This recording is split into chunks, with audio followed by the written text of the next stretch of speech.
Hey, before I begin the show today, I want to talk a little bit about the events of this past weekend on July 4th. A few days ago, we know that there was a catastrophic flooding down in central Texas, and dozens of people lost their lives, including children. And I just want to say my heart goes out to these families and these who lost their loved ones. Many entire families at some point were wiped out, and people's just utter devastation. And now the first responders, the hundreds and hundreds of first responders who are going into those areas, who are responding to not only rescue, but now do the recovery work. I can't imagine what you guys are going through. And I want to say, this is no cliche, that my prayers are with you. I pray that you find strength and courage in the difficult task that you have to do. Thank you for doing this work. Thank you for taking care of your community. And I'd pray that you will find peace, that you will find help, that you will find someone to talk to as you come out of this situation, and look for someone to talk to, look for help. There are people out there. You don't have to carry the weight of this on your own. So, yes. Thank you. And if you're a first responder watching or listening to this, thank you for serving your community. Thank you for being a part of the response for whatever emergency happens in your community. Thank you for taking care of those people, citizens, everyday citizens that you take care of. Thank you. And I just appreciate you. I see you, and I know the challenges and weight that you carry are very heavy. And I just want to say you are appreciated. Having said that, we're going to dive into today's podcast. Welcome to the First Responder Wellness Podcast. My name is Conrad Weaver. I'm your host. I'm so glad you've joined us today for this very special edition of the podcast. Yes, it is a special edition because we have a very special guest on the program today. And while Craig is not a first responder, he has had many interactions with first responders as a part of the event that took place back in 2002. Craig DeMartino is a world-renowned rock climber and an outdoor enthusiast, and he is an amazing human being. He's also a personal friend of mine that I had the privilege of getting to know about 25 years ago when I worked and lived out in Colorado. Craig is, like I said, is a renowned rock climber. He's been featured in magazines, climbing magazines and outdoor magazines around the world.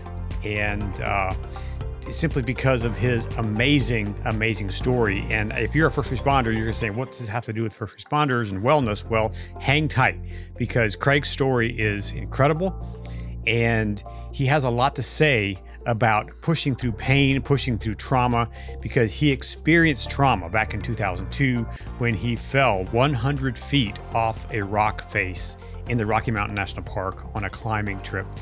And he lived to tell about it. And he talks about that journey, of his journey to recovery and the journey to really reinventing himself as a climber, as a dad, as a husband.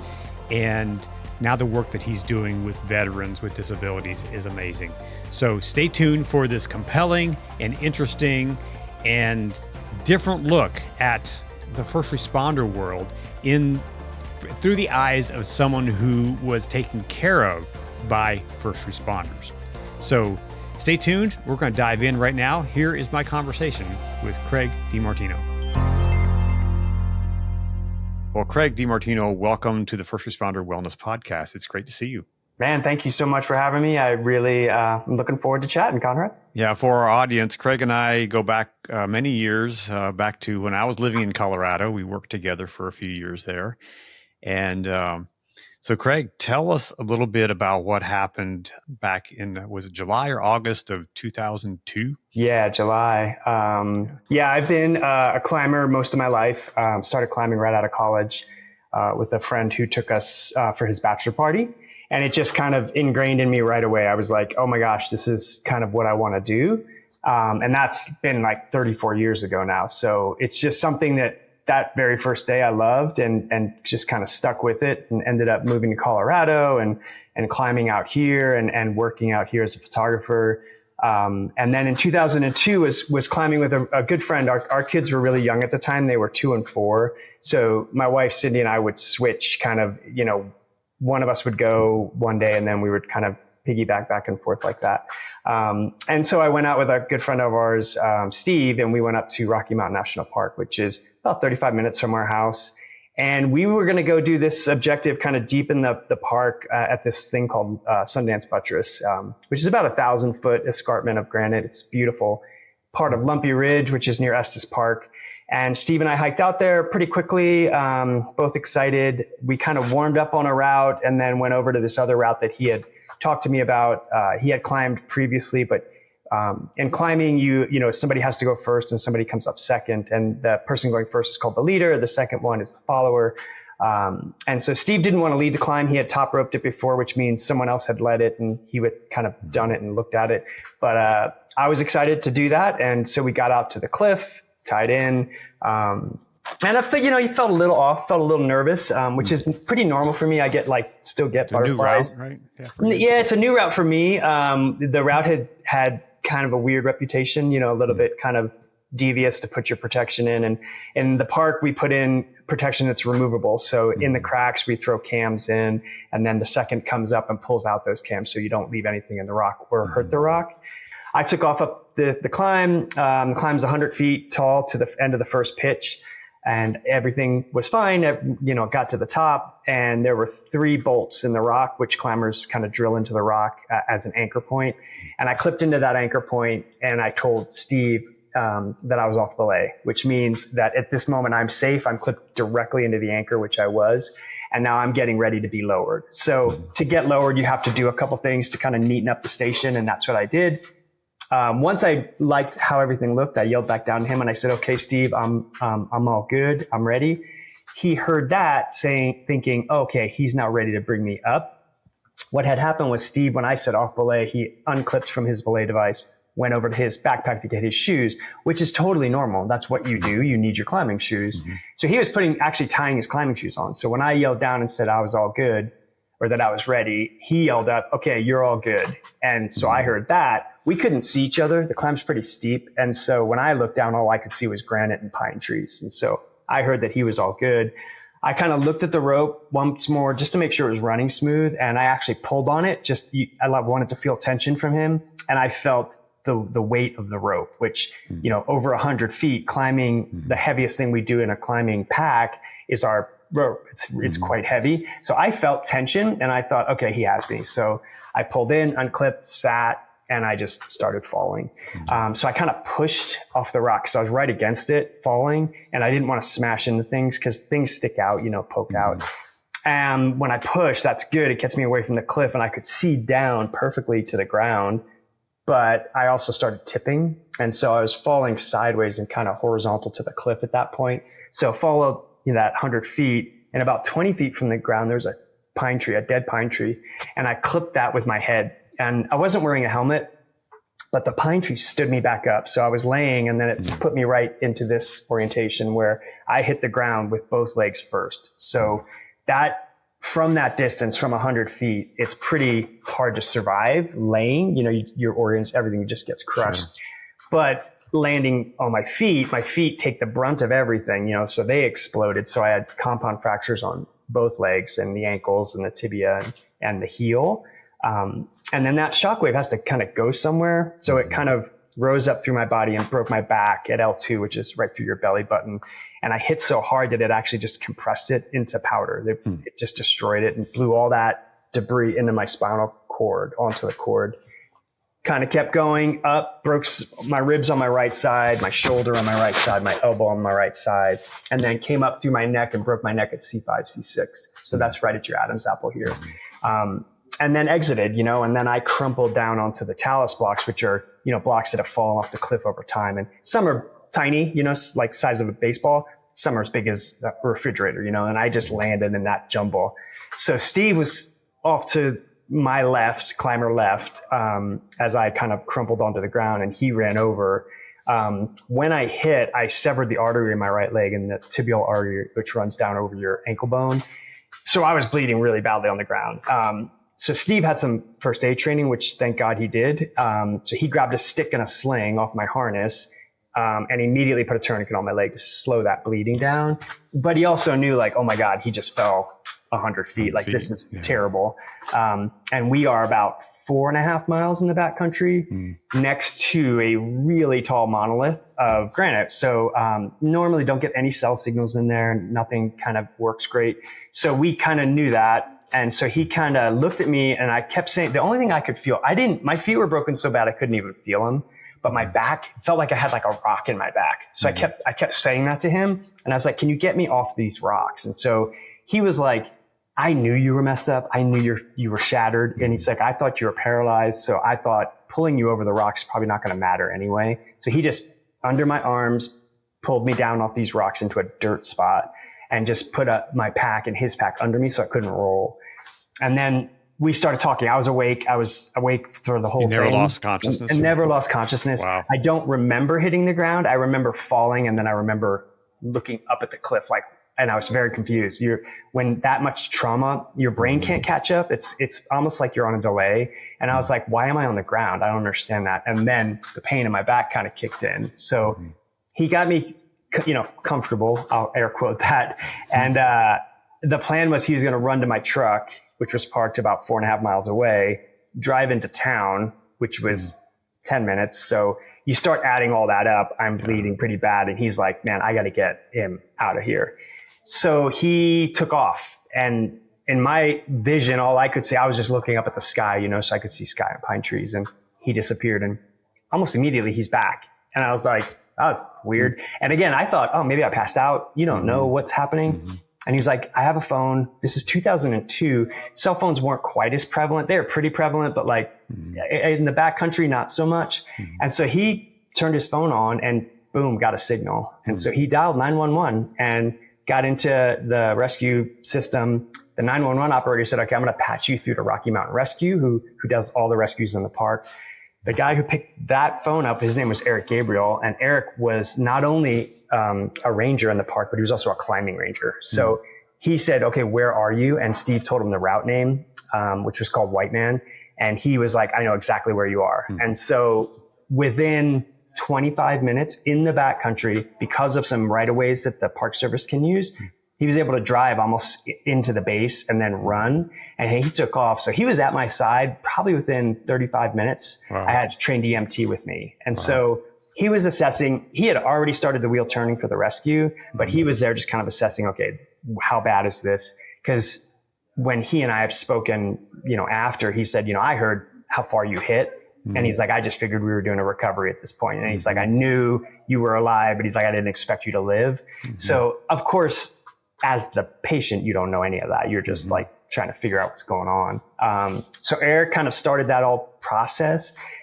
Because we were so far back, they had to do like these litter lowers to get me down the talus to a trail. That took some time. I fell at about 2:30 in the afternoon on July 21st. And it took them roughly 2.5 hours to get me, or probably 3 hours to get me to the trail, where then they can put a wheel on the litter and then they just haul. And so within 7 hours, about 5 hours, they got me to the helicopter. Then they kind of did a little bit of triage there.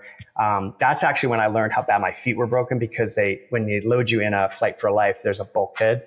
And so the gurney or the litter slides in, goes under that bulkhead. My feet were too high. And when they slid the litter in, they hit my feet on the bulkhead. And it was like, it was the worst pain ever. And Eric couldn't give me anything for pain because my lungs were punctured. And so I was having trouble breathing. And he was like, I didn't want to bring your breathing down more. Once they hit the bulkhead, the flight nurse was like, bye-bye. And he gave me something. And the next thing I knew, I was in the hospital. And so evidently I was awake, giving him information, talking, but he said, we just knocked down your, awareness of what was happening. So all of that probably took about 7 hours. And then that started this really long process of not recovery, but kind of rebuilding. But they weren't, the surgeons weren't expecting you to live through the night, were they? No, when they brought me in, they told Cindy, I had about an hour to live, just because of all the damage. And he's like, we're going to do everything we possibly can. And she said, obviously do that. But, my lungs were punctured, my ribs are broken, so many broken bones, internal bleeding. I had a massive hematoma on my chest from hitting the ground so hard. So I had this big pocket of blood. Plus I had lost a lot of blood because of the arteries being torn. So they basically, the first night when they got me there, all they went in was it's called deep breathing. They go in and they pick all the shards out of your spinal cord. And my spinal cord was just littered. So that took time to do that. And then they had to fuse my back. So they had to go in and take some bone from my hip, build a new L2, and then they fused that for 4 levels in my lumbar spine. The problem with that is, the good thing is it gives you structure. The bad thing is you lose function, you lose mobility, all these weird things. And because I had so much stuff in my cord, anytime you touch your cord with anything, you lose that. So they cleaned it up as best they could, but I have a spinal cord injury now from my waist down. I can't feel behind me. So anything like halfway down my body, I can't feel you. So if you come up behind me, or if I sit in water, for instance, I can't tell I'm sitting in water. There's nothing there.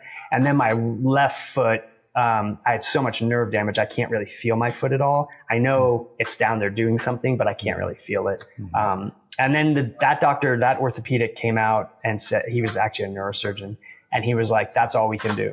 So why don't we see if he lives the night? If he lives the night, we'll take the next step, and put me on a ventilator. I couldn't breathe on my own. And Cindy said, we just waited. She had gotten there at that point. I had seen her on the lower out because Eric asked me once, he's like, hey man, do you want to call your wife? And I was like, that's a horrible idea. Like, I don't want her to worry about this. No way. And so I don't know, a certain amount of time went by and he asked me again. And that was my first kind of clue, like, oh, I might be hurt really bad. So then I said, yeah, go ahead and call her. And she ran in, actually. She came in. I saw her really briefly. So she kind of then met me at the hospital. And then they just waited. I did obviously live that first 24 hours. They waited another day, and then they went back in and worked on my feet. And he said, your feet were so bad, but we thought if we amputate his legs, he won't be able to survive that surgery. It's too heavy. So let's just leave him. Let's like cast everything, put some hardware in there, and just like see what happens. Let this thing calm down. And that was kind of my life at that point. They put me into ICU. I stayed there for 5 days. After ICU, they moved me to a step down unit in the orthopedic wing, where I spent 2 weeks. And, we would do a surgery like every other day. They'd go in and debride, they'd clean, they'd have to do all this weird stuff to my right leg. My right leg was broken pretty badly, kind of more badly than my left. My left was shattered as well, but my right was kind of pulverized more at the foot. And so they were building and rebuilding and trying to get this thing to look like a foot again. And then after that 2 week mark, they were like, okay, you clearly can't go home. So we're going to send you to like an assisted living. And so I went to like another step down to an assisted living place. And I stayed for 2 months. So that kind of got that ball rolling of like, okay, now we try to rebuild what we have and see kind of where that takes us is what it looks like for me. Now, then you ended up a few months later, then they actually took your right leg, right? Yeah, about 18 months after. So I left the hospital, went back, home, trying to like sort all that out. And then at about 18 months, it was just not healing. And I developed this nerve disorder from them reattaching the tibial nerve. In one of the surgeries, they did that. And basically, once that nerve woke up, it was mad. And what it does is it remembers the last thing you did. So that was hitting the ground from 100 feet, so not a happy thing for the nerve to remember. And all of a sudden, it just started sending these wicked bad pain signals. So my neurosurgeon said, if you amputate, you might go above it, but it is up here. So like, we don't know what'll happen. That said, your leg is junk. Like, you should talk to your orthopedic. And my orthopedic at one point described it as mashed potatoes on the end of a stick. He's like, that's what your heel looks like. So he's like, it's not going to heal. And I said, I think I want to amputate it. And he was like, that's probably the best idea. So he didn't want to offer that information until I was comfortable with it. Once I got there, that's a really heady thing to get your mind around, How did you get your mind around that? It was more like, it was slow. It was like, I had to work up to it. That 18 months was kind of me building towards that, I believe. And And I tried to go, I knew I wanted to climb again. I had no idea what that would look like. And my wife, Cindy, is a core climber as well. She's climbed as long as I have. And she, at one point in the rehab said to me, if you want to climb again, I get it. If you don't want to climb again, I get that too. And she said, we'll work with whatever you want to do. But if you want to climb again, we'll do this together and figure it out. And so I kind of went climbing a couple of times with the cast. I was still wearing a cast. That whole 18 months, I was wearing a cast on my leg. So I couldn't fit in a shoe, couldn't walk across even a level floor without a lot of pain.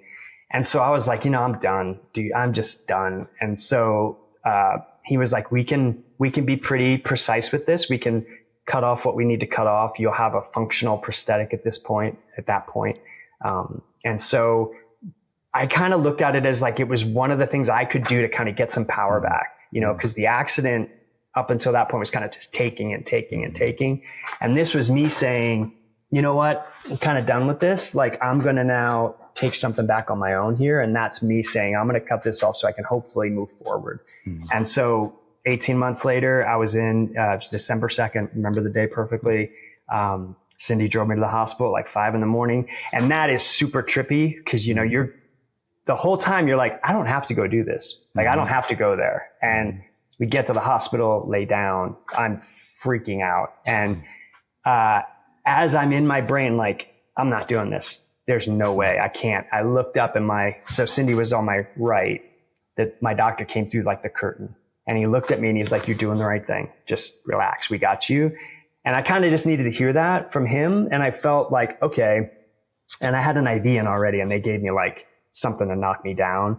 And I wanted to be awake when I went in the operating room. I had been through so many surgeries. I just wanted to be awake and I knew the team, just wanted to see what was going on. So I was aware going into the operating room. And then the next thing, boom, I woke up without a leg, shorter on my right side. But what's that feel like? I mean, to come out with now, here you are, avid climber, outdoor enthusiast, you ski, do all these things, and now you don't have a leg. Yeah.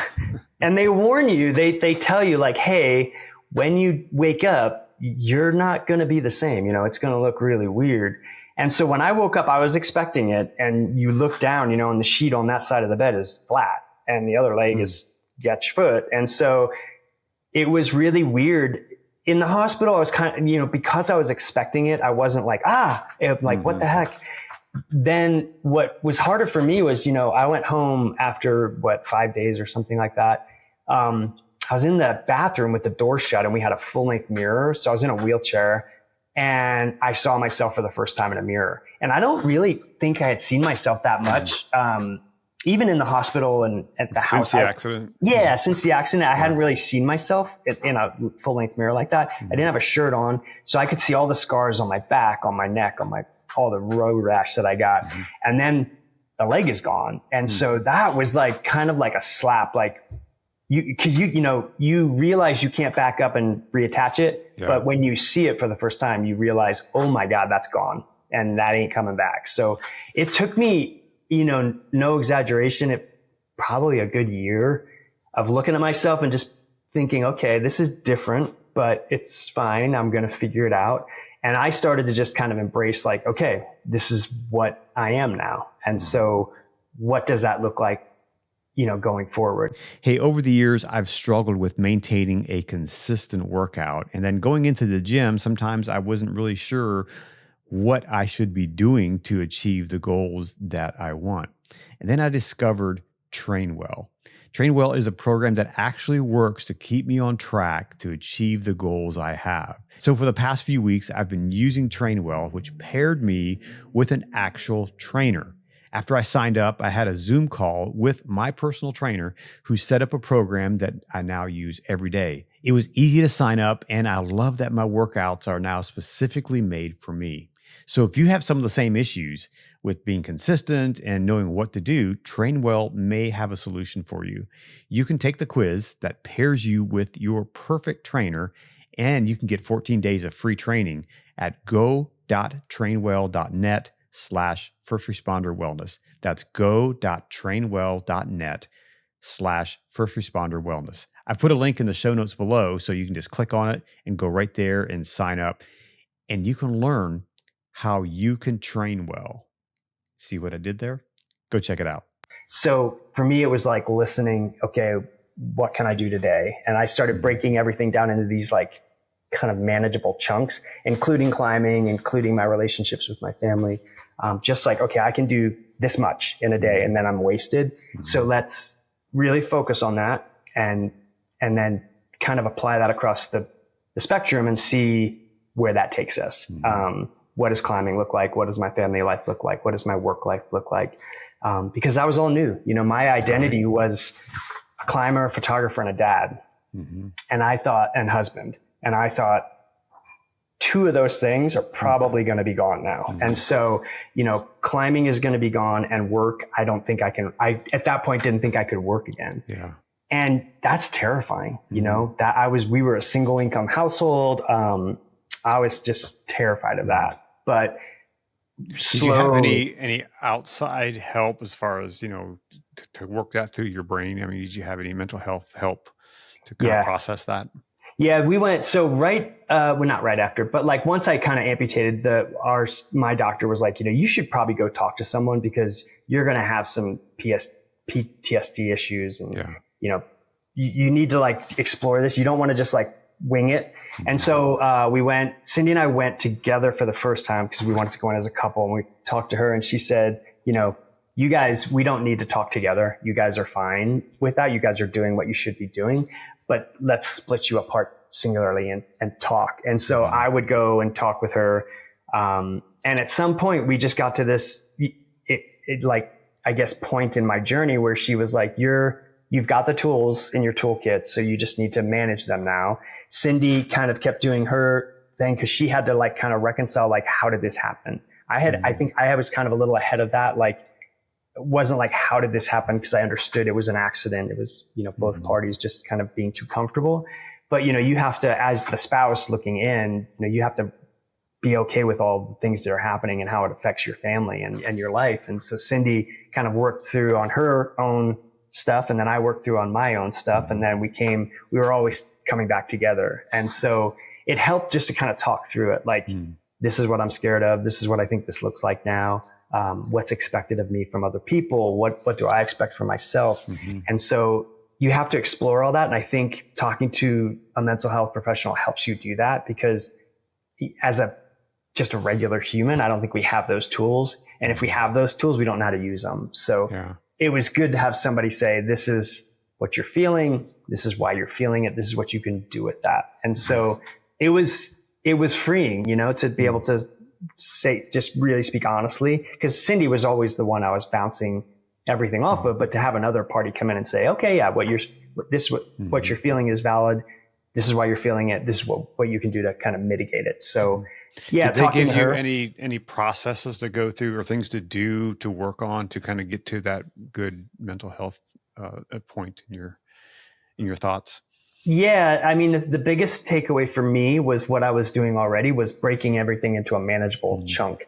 And I think I got that from climbing, you know, so when you're climbing a really big objective, it's overwhelming. When you look up and you see a 3,000 foot piece of rock that you're supposed to climb, your brain can't function. It can't get that in. It can't look at that and go, yeah, no worries.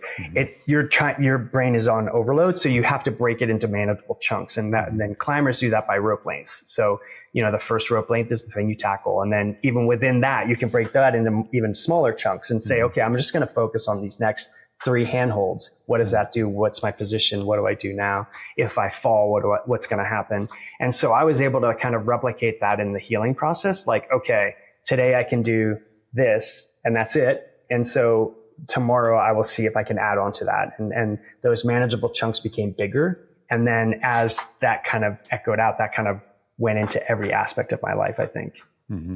Did you have any thoughts or issues with like, okay, what are people going to think of me now with my body and how I look? Yeah, 100%. I mean, I think anyone who says, yeah, I don't have any care what people look at me and think. I think that's not true. I think we all on some level do that. And so for me, it was like, I was 38 and I'm like, here I am, this, you know, sort of young guy who's shattered. People are going to see the leg. They're going to see the scars. What are they going to think happened? I wasn't prepared for people coming up and talking to me about it. Like people had heard about the accident, but then also people who I didn't even know would come up and say, "Oh, what happened to your leg?" And you're just not prepared. I wasn't prepared for that. I just didn't think, I never did that before I got hurt. I never went up to somebody with an artificial limb and said, "What happened?" It's not my business. Right. But in retrospect now, I look back and people are just curious, on many different levels. And I think what happens is people kind of project onto you what they're feeling. So if they look at you and go, "Oh my God, that's horrible. I can't imagine what that person's dealing with," then they come over and they want to talk and see what it's like. So even to this day, that is something that I navigate, weekly. It happens all the time. And so it's one of those things where talking to a therapist helped me, but also just understanding like, this isn't someone being weird. This is just them being curious and wanting to know. Little kids are awesome. They think you're kind of part robot. So they want to like kick your leg and do all this weird stuff. But for the most part, it's just like you having to let go a bit of like, okay, I can't get wrapped up in this. I wear shorts every day. It's just easier for me, even in the winter, just because of the leg. I take my leg on and off all the time because it's not comfortable all the time. And so, I mean, people see it. It's real easy to look at me and go, something bad happened here. And so I feel like I'm okay with talking about it now. And obviously that has become a big part of who I am. But it's a weird thing to get your brain around at first because you're like, this is weird. I'm talking about something very personal. With a person I don't know, so it's kind of. I remember odd. You told me a couple of years ago. You told me a story about when the first time you went skiing with your artificial leg. Can you tell that story? Yeah, I was with Cindy and our friend George, and Cindy went skiing with George, and then George and I went out, and I had the ski on, I had the boot on, and when I ski, I just wear 2 boots. You can't tell that I have a prosthetic. And we're riding the chairlift, and we didn't have the bar down. And so my legs are just hanging, which we're talking. We had done one run on like this really easy groomer slope. And as he and I are talking, I was like, yeah, that went well. It didn't hurt. I feel pretty good. But in my head, I was like, my leg feels really loose. And all of a sudden, it just popped off. And it just, because I had lost so much weight and the cold makes you constrict, my leg was loose and the lock was pushed inside my ski boot, which I didn't know. Because normally you're held on with this pin and the pin ratchets down in and it's held and it can't be released until you push the lock. Well, when I buckled my boot tight, the boot pushed the lock and I didn't know that. And so all of a sudden my leg, my prosthetic, my ski boot and the ski fall off and they just right straight down. And I'm looking and I'm like, oh my gosh, what now? And I look at my friend George and he just starts laughing. And I'm like, then I start laughing and we ride the chair the rest of the way. And I'm like, well, I guess I'll ski down on one leg. I mean, I've seen people do that. My balance is garbage. So I was like, this is going to be interesting. But as I'm coming up, the lift operator's coming out. It was a young girl and she's kind of laughing. And I look at my friend and I go, she's laughing at me. And he goes, dude, no, she's not. And she goes, she just kind of does that. And I kind of ski over as best I can. And she goes, it's coming up on a chair. And I'm like, oh, okay. So as we're sitting there, here comes the ski patroller and he's just holding the ski. So my whole leg is just rising straight up in the air. And this dude is just holding the ski. He comes up, he looks at me, he skis over and he goes, is this yours? And I start laughing and I'm like, no, man, like mine's a different one down there. Could you go back? And he was awesome. So learned quickly that I had to like router out my boot so that I can block the lock and not worry about that. So yeah, legs fall off. I don't want to go into all the details of your journey since then, but you're back to climbing. You've been back to climbing and you've done some amazing work. You've climbed El Cap. How many times? 4 times? 5 times. 5 times. Wow. Yeah. And you also have a record on El Cap for the first all disabled climb. Yeah, we did. I ended up with 2. I ended up being the first amputee to climb it in under a day. So we did a route called Lurking Fear in 14 hours. And that was kind of like my first route back on El Cap. I had climbed El Cap when I was able-bodied climber, much younger. And then, got really fortunate to work with 2 really great friends of mine. And we did an all-adaptive ascent with us and a film crew, which was kind of fun. And we made a film called Gimp Monkeys, which was just super well received and fun. And just kind of showed like this process of us up there and, over 5 days living on the wall. And it was just a hoot to be a part of. I love it. And so, been super fortunate to have some really fun, opportunities. So how do you get into your head to go back on a wall, especially like something like El Cap, which is what, 3,000 feet, something like Yeah. that. How do you do that knowing that, okay, this is what happened to me? I fell. How do you overcome that? Is there fear? Yeah, you don't overcome it. You live with it. And so I think there's a difference between people think like, oh, he just kind of bumps all that out of his head. And that couldn't be further from the truth. When I first went back to El Cap with our friend Hans, it was his idea to climb it in a day. I had never done that. The fastest I had done it before was 6 days. And a pretty normal time is between 4 and 6 on El Cap is what most people do. So he was like, oh, let's just do it in a day, because that's how he always did it. He holds the record for the most 1 day ascents of El Cap. And so I was like, yeah, that's a great idea. But when we came up with that plan, I was literally sitting in my wheelchair doing wheelies and thinking, this is a horrible idea. But I didn't want to say that. And so when I got to the valley with him and Cindy, I was in my brain pretty sure I was either going to get hurt or killed. I didn't want either one, right? But I was like, those are the two things I think are going to happen. And so when we tied in and left the ground, I was like, I guess we're just going to see what happens. And so it was kind of a surprise to me that it happened. And so there's that fear, that perceived fear of like, I'm going to get hurt.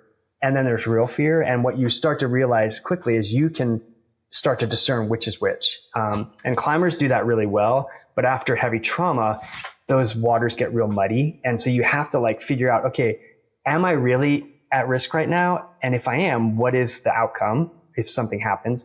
Or am I just like nervous and scared? Because climbers, we all get nervous and scared. If you're above your protection, you don't want to fall, you could hit something, things like that. You start taking out those really kind of weird things you're thinking, like, oh my gosh, what if the rope cuts? The rope's not going to cut. You're fine. But you do have to kind of start to like exist with that fear, because you can't just like tamp it down.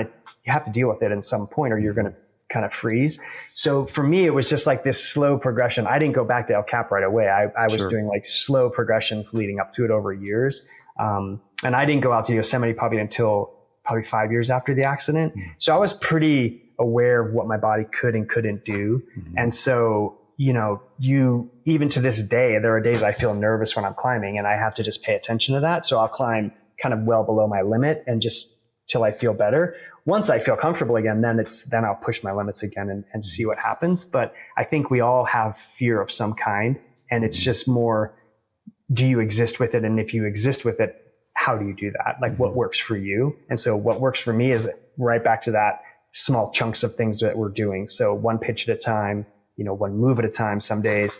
And then that fear doesn't get so out of control. You're able to kind of keep it at a manageable level, and also just to kind of expand your bubble of like what you think is acceptable. So, I mean, I'm sure a lot of your listeners watched Free Solo with Alex Honnold, and he talks about that very thing where, no, you're not fearless.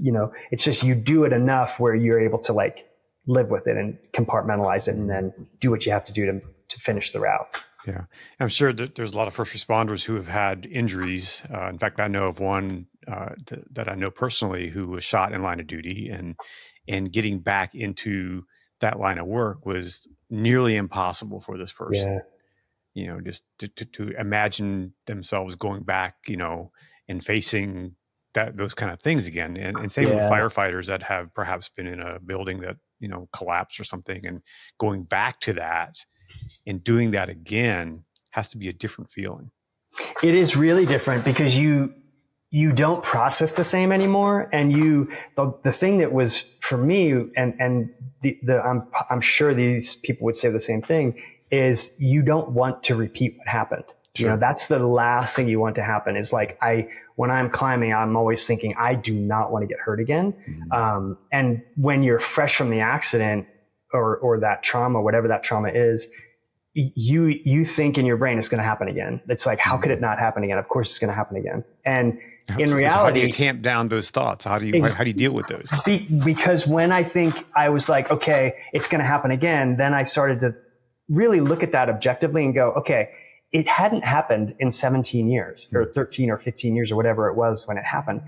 Why would it happen again? It's now you're even more vigilant. So it's like, what I think it did was you realize, okay, that's absurd. It's not like every time you go climbing, you almost die. Nobody would climb, right? It's like you start to realize, okay, I'm just perceiving this differently. And what I have to do is perceive this as it is, as opposed to what I think it is.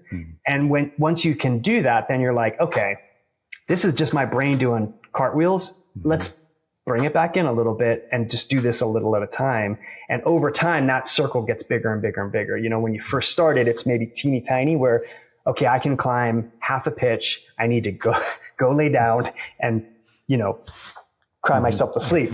Well, you do that every day over 5 years. Guess what? That gets bigger and bigger and bigger because you're desensitizing to it. And I think once you can logically desensitize yourself, then you can actually move forward. And so if you're doing that a little at a time, the thing that's happening is you're also moving on a linear path away from the trauma. And so you're not just hanging at the trauma, because I think that's what kind of paralyzes people is they stay at that moment. Like, oh my God, I got shot, or the building collapsed, or I fell off a rock climb. You stay right there, and that's paralyzing. You will not progress as a human. To me, it's like, even if you're taking these micro steps away, you're still going away from the trauma, and that allows for growth. And so you have the post-traumatic growth then, as opposed to the post-traumatic stress, because you're going to have to deal with the stress anyway. But if you can have some growth within that, then as a human, you know, that field gets bigger and bigger and bigger, and then your experiences get bigger. And so for me, that's what I did was, okay, is it going to happen again? Probably not. You know, could I get hit with rockfall? Absolutely. Those are objective hazards that we deal with and mitigate. But like, you know, I'm going to be more vigilant, which is how we've been now in the past 25 years. You're much more vigilant. You're much more aware. And I think that as a thing that I love as a human is growth and learning. And that's what you see is coming out of it. It's like, it is opportunity for growth, opportunity for learning. And then in my case, an opportunity to like turn that and give back. And so I wanted to, you know, not let this accident be the defining thing in my life where people are like, oh, he fell off a cliff and that's that. He's a climber. I wanted to be able to like, okay, I've learned a few things here and I've also applied that to my life in a positive way. What does that look like in other people's lives who are dealing with trauma and things like that? And so, you know, how can I spin something so negative into something hopefully a bit positive on the other side? And I know that's led you to work with a lot of veterans who have lost their limbs and other people who are disabled, and teaching them to climb or getting them back on the horse, so to speak, to do something like this. Yeah, I came back from Yosemite after I did, it was my second or third route with Hans. And so a buddy of mine had started a nonprofit, and he was living in Boulder. I live in Colorado, and I'm about 40 minutes from Boulder. And he was like, hey man, I'm going to take these 3 guys. They're young. I think the oldest one was 22 or 3. Youngest was 20. He said they lost their legs in Afghanistan. He's like, I want you to come and take them climbing with me and just kind of talk about your experiences. And I was very reluctant. It wasn't like, yay. It was like, I don't really love that, but okay. We went out, and it was the biggest like light bulb for me. It was like, oh my gosh, these guys, number one, they're hysterical. Number two, they just embraced this new them. And I was okay with who I was at that point, like my injuries and things. But to watch them navigate their injuries because they were new, I was like, oh my gosh, these guys are amazing. They were so funny. They had never climbed. So they were just like super gripped climbing, but then get back to the ground, giving each other a bunch of crap, and just like, they were really funny to be with. And I was like, oh my gosh, I really want to do this more. And so I kind of started volunteering with him and his organization. And that led me to this other group that I work with now. Cindy and I work for a nonprofit called Adaptive Adventures, and they focus on getting people with physical disabilities active again through outdoor sports. So it's, you know, climbing is what we do. That's the only thing we do, but they do 8 sports total. And you realize like, wow, the trauma arc and the recovery arc, it's very similar for everyone. Some of us do well, some of us don't do well. But you can really kind of see it start to lay out. And climbing is this really amazing metaphor for like showing them what they can do, the bigger picture, how you do things in small chunks. How do you do something that most perceive as almost ridiculously hard and reckless and make it safe and fun, you can kind of teach all these things. And so they started to kind of introduce me to the bigger veteran population, which is we do about 80% veterans and 20% civilian. And then we kind of build them all together. Like we do community nights where we'll meet at a climbing gym. We do outside stuff where we take them outside and guide them outside, and then teach them really just how to use climbing to have a better quality of life. So instead of being siloed off and alone and mad and suicidal, here's a group of people who understand what you're going through. We all have this trauma of some kind. And so how do we deal with it in a constructive, safe way? And how do we have like a really good quality of life again, after these incidences, and we do it together. We discover kind of together, like, okay, you don't have to figure this all out. People have been through this before. Let's kind of learn from who we can learn from and then grow from there and see and hopefully progress them away from their trauma towards something more positive. How has reaching out and helping others impacted you personally? It is like, it's one of the coolest things, because when you start doing these kinds of things, you think like, oh, I'm here to help them. I'm here to educate them. I'm here to blah, blah, blah. And that's all true. You are there to do that, right? So I have a skill set that I can give to other people and show them what has been working for me and what I think is a good path. What you realize is you end up learning a lot about yourself through them, because you can present this information to them. They're going to take that information. They're going to do with it what they will, but they're going to do it the way they want to do it. And they're going to use your tools, but they're going to make it into their own little soup. And so it's kind of cool to give them the ingredients and then see how they put it together and then give it back to me, because I learn something almost every time where I'm just like, that's really interesting that this is how you process, because I wouldn't have done that. I wouldn't have thought of the route this way, but to hear them say, oh, when I got up there, I did this, this, and this. And I'm like, that would never occur to me. So it's really cool to see them navigating this space that I'm very comfortable in. They're very new in, but they're able to succeed and make progress. It's really quite powerful to see that. And even like we have, older veterans who come with us who, Vietnam veterans, in their 80s, where they're just like, I don't want to climb, but then they'll see it and they're like, okay, I want to try a little bit, and we'll rig something really fun and short.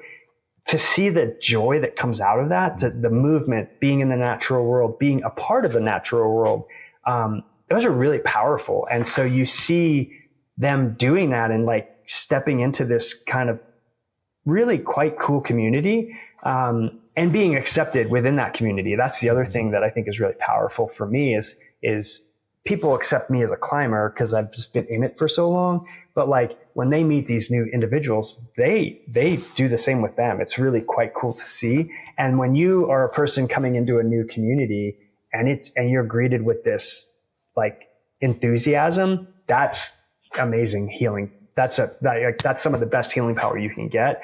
And I watch these people thrive in that environment, because it's like all of a sudden they're not this person with trauma. They're not this veteran who XYZ happened to. Now they are just a climber. And when I teach and when we guide, that's the thing I teach them and say to them is, I'm here to make you a climber.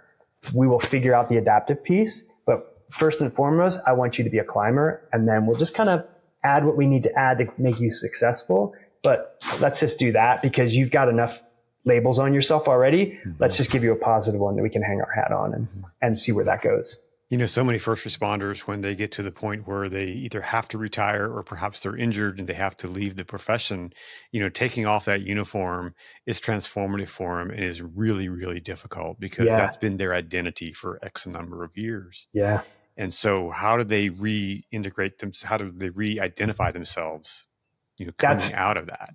That is the whole veteran problem, is they were in this thing that was their identity, and then they're not. And all of a sudden, and like a first responder, like all of a sudden there's no follow-up, right? Like you take it off, that's it, man, like sort it out. And so a lot of these individuals we work with are, in their 30s and 40s. So they're young people who have a lot of life left. And when you don't have that follow-up and you don't have that structure anymore, like you said, who am I? What do I do? And we just want to give like one outlet, like, hey, you can be a climber. You can be out in the world doing this thing.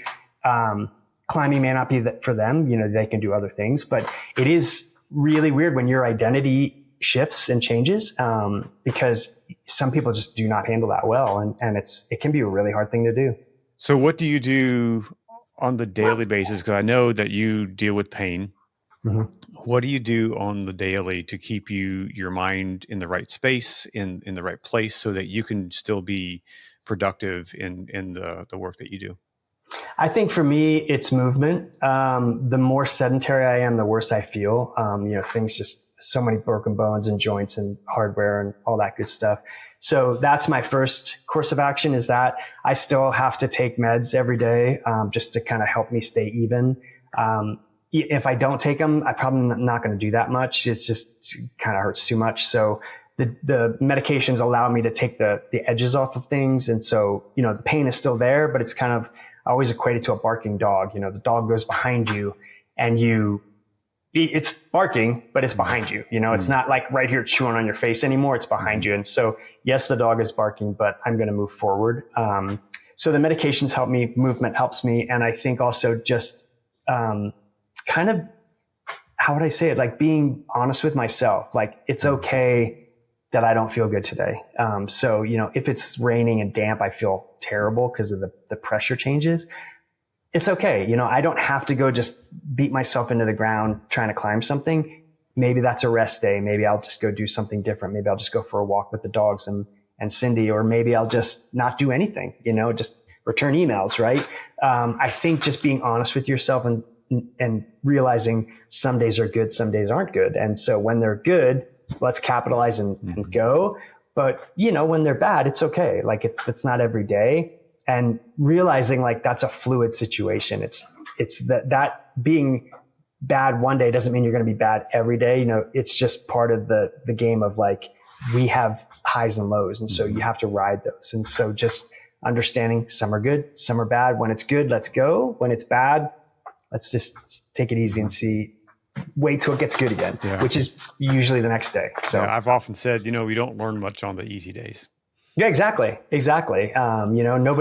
Nobody does anything great when it's all hunky dory, right? You're just kind of then existing. But when it's bad, that's when you learn something. And I think being open to that and being willing to navigate that on your own and with your, circle of influence in your family and friends.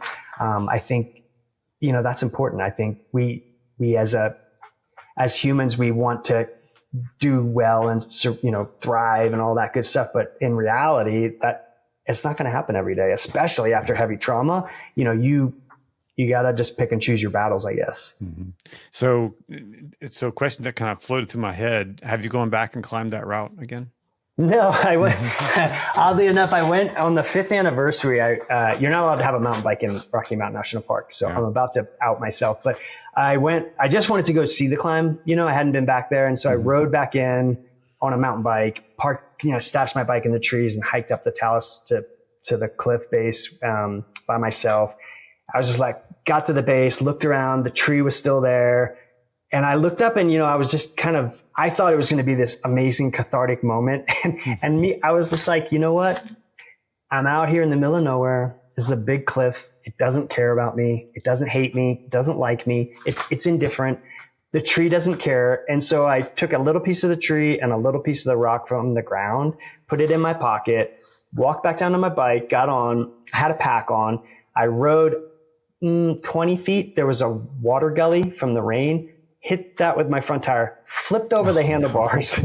And I was like, man, I need to just leave and not come back here. This place. This place is trying to kill me. So that's the last time I've been back to Sundance. And I don't really feel the need to go climb the route.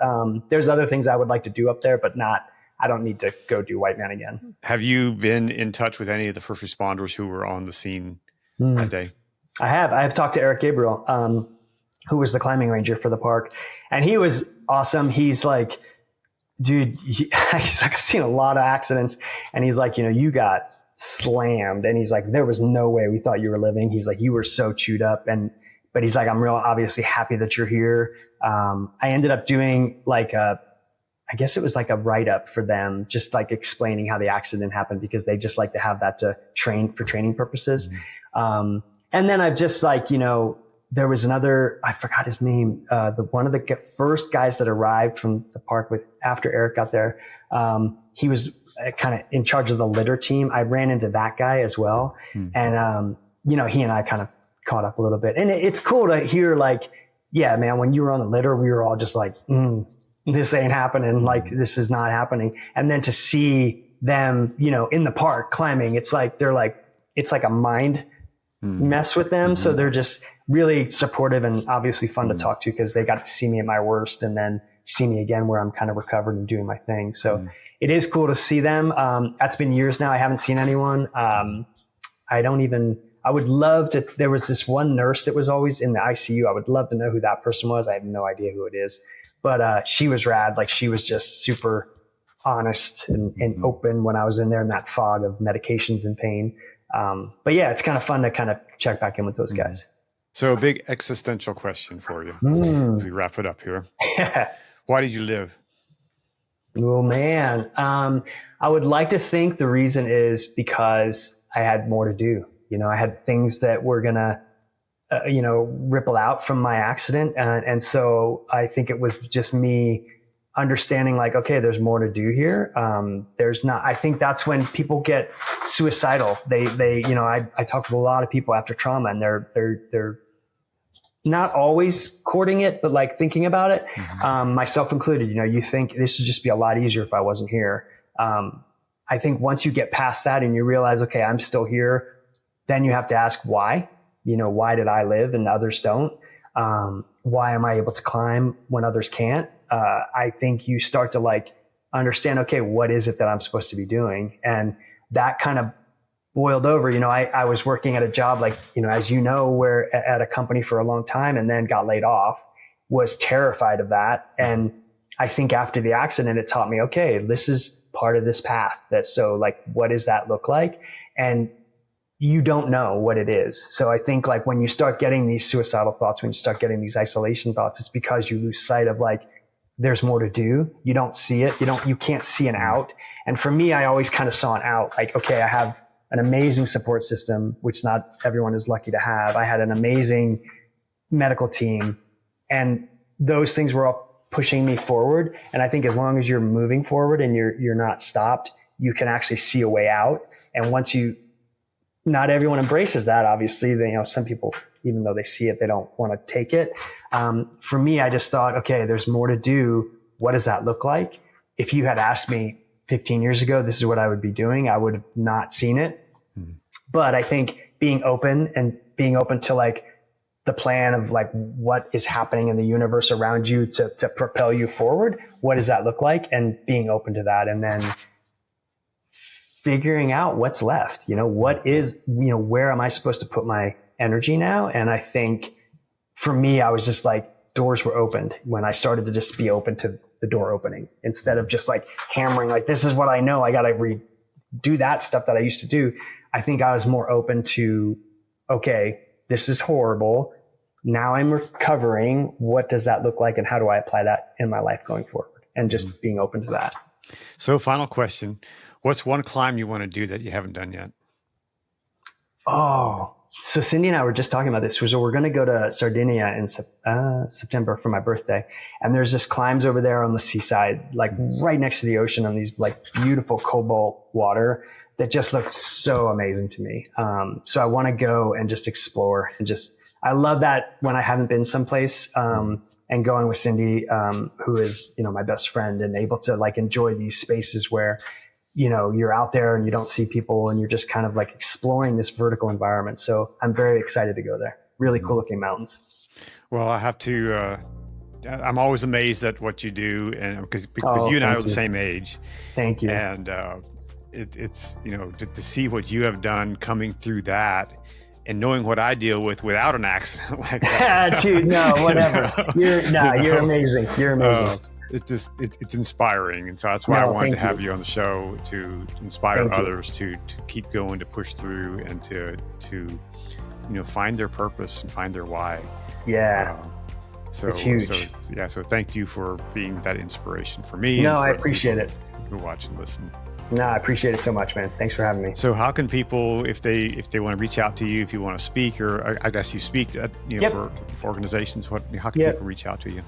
Best place is just on my website. So that's craigdemartino.com, and DeMartino is DEMARTINO. They can email me, craigdemartino@gmail.com. They can just DM me on Instagram, which is @CraigDem, CraigDem.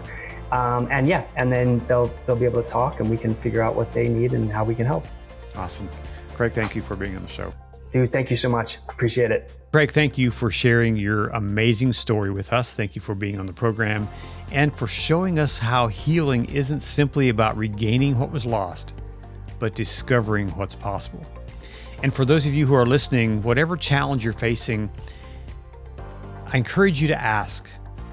I encourage you to ask the question, why? Why am I here? What is my purpose? Because once you discover your why, you will find a way to move forward no matter how difficult the challenge. So, hey, if you want to connect with Craig, he's easy to reach at craigdemartino.com, or you can follow him and connect with him on his Instagram account at CraigDem. I have links in the show notes for those connections with him. Hey, if this episode resonated with you, please subscribe and leave a rating, and then share it with your tribe. Share it with someone who needs hope. Until next time, be well, take care of yourself and those around you, and go out and do something great in the world.